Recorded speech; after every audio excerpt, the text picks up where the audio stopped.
देखिए हर खबर यहीं पर, सब्सक्राइब कीजिए TV9 भारतवर्ष। राज्यसभा चुनाव को लेकर राजस्थान में सियासत गर्मा गई है और राजस्थान की सियासत इस कदर गर्मा गई है कि राजस्थान में कांग्रेस को अपने चुनाव विधायकों को बचाने के लिए बाड़ाबंदी करने के लिए इस वक्त मेरे साथ मौजूद हैं रणदीप सुरजेवाला।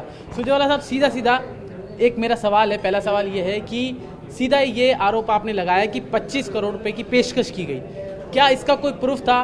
किसने पेशकश की, किसको की? इसका अब तक पूरा देश देख रहा है और देश 2 दिन से यही सोच रहा है कि इतने सारे चुनाव हो गए, आरोप लगाते थे, लेकिन पहली बार ऐसा हुआ कि आप 25 करोड़ की बात कह रहे हैं और पैसे की बात भी मुख्यमंत्री जी कर रहे हैं। कोई प्रूफ है या फिर ऐसे ही आरोप है? देखिए, राजनीति में जनमत और बहुमत ये जनता के द्वारा दिए जाते हैं। इनको आप भ्रष्टाचार की फैक्ट्री में इनका निर्माण नहीं कर सकते। राजस्थान में कांग्रेस के पास लगभग अब 125 विधायकों का समर्थन है, 200 कुल विधायक हैं। तो ऐसे में संपूर्ण बहुमत कांग्रेस के पास है। इसके बावजूद एक से ज्यादा विधायक निर्वाचित, एक से ज्यादा सांसद निर्वाचित ना करने की क्षमता होते हुए भी भाजपा ने 2 कैंडिडेट्स क्यों खड़े किए? क्योंकि वो प्रजातंत्र का चीरहरण कर जनमत को धूमिल करना चाहते हैं और जो षड्यंत्र हुआ उसकी जांच मुख्यमंत्री जी ने बाकायदा ऑर्गेनाइज्ड क्राइम ब्यूरो को दे दी है। थोड़ा जांच का इंतजार करिए। जो फर्जीवाड़ा कर रहे हैं और जो खरीद फरोख्त का षड्यंत्र कर रहे हैं उनका चेहरा आपके सामने भी आएगा और कानून उन्हें सजा भी देगा। मेरा सवाल, क्या इससे पहले कभी कांग्रेस ने ऐसा कोई कैंडिडेट खड़ा नहीं किया जिस कांग्रेस के पास मैंडेट नहीं हो, उसके बाद भी कांग्रेस ने कई बार ऐसा हुआ है? देखिए, निर्वाचित आप किसी भी निर्दलीय उम्मीदवार की मदद करें, वो एक दल के तौर पर आपकी मर्जी है। आप याद करिए, जब कांग्रेस विपक्ष में थी तो हमने एक निर्दलीय उम्मीदवार को अपना समर्थन दे दिया था, वो हमारी मर्जी है। परंतु जब आपके पास बहुमत ही नहीं और निर्दलीय उम्मीदवार भी आपके साथ नहीं और अब संविधान ये कहता है कि वोट दिखा के देनी है, तो ऐसे में जिस पार्टी के पास एक उम्मीदवार से ज्यादा चुनने का बहुमत नहीं, अगर वो 2 उम्मीदवार खड़ा करती है तो अपने आप में मीडिया के साथियों को उनसे प्रजातंत्र को धूमिल करने के षड्यंत्र बारे सवाल पूछना आपका दायित्व है। अंतिम सवाल सर, 25 करोड़ की बात मुख्यमंत्री जी कर रहे थे, वो तो सीधा आरोप भाजपा आप पे लगा रही है कि 25 करोड़ पे बसपा के जो विधायक हैं जो 6 शामिल कराए, उससे पिछली बार का टर्नओवर था अशोक गहलोत की सरकार में, उसमें भी शामिल कराए। वो तो कह रहे हैं कि उनकी रेट बता रहे हैं, वो यहाँ के प्रदेश अध्यक्ष कहते हैं बीजेपी के। मुझे लगता है कि वो बहुत ज्यादा विचलित हैं क्योंकि उनका षड्यंत्र कामयाब नहीं हो रहा।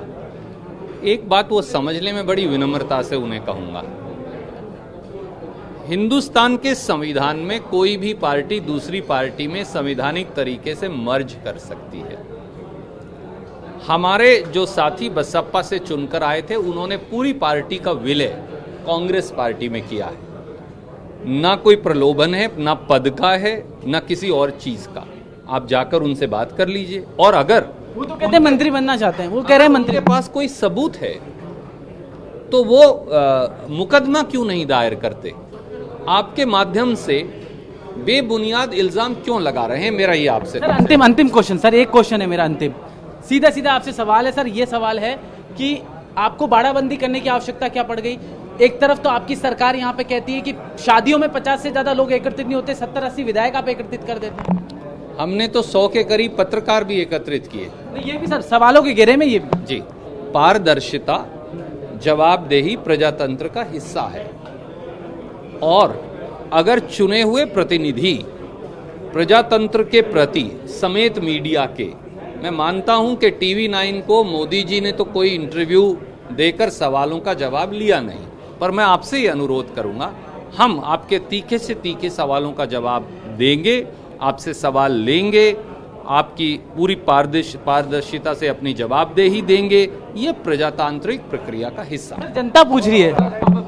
ये थे रणदीप सुरजेवाला जो हमारे सवालों से बचते नजर आए, क्योंकि राजस्थान के अंदर कांग्रेस सरकार है और यहाँ पर राजस्थान में 50 से ज़्यादा लोग एक विवाह समारोह में सम्मिलित नहीं हो सकते, लेकिन कांग्रेस पार्टी ने 100 विधायक यहाँ पे सम्मिलित कर दिए हैं। साथ ही अभी तक कांग्रेस पार्टी ने जो आरोप लगाया था, अब तक कोई प्रूफ भी यहाँ पे नहीं दे पाई है कि किस तरह से 25 करोड़ की पेशगी की थी, कौन ने की थी, किस विधायक को की थी। अब तक ये मामला सियासी गलियारों में चर्चा में है। ऐसे में अब देखने वाली बात होगी कि कांग्रेस पार्टी कब प्रूफ पेश करती है, क्योंकि देश देख रहा है, जनता देख रही है और जनता ये जानना चाहती है कि किसने पैसे दिए। क्या केवल बेबुनियाद आरोप कहीं भाजपा पे तो नहीं लगा रहे। कैमरा पर्सन शक्ति के साथ जितेश जेठमलानी, TV9 भारतवर्ष, जयपुर, राजस्थान। अड़ी सोमवार से शुक्रवार शाम 6 बजे सिर्फ TV9 भारतवर्ष पर।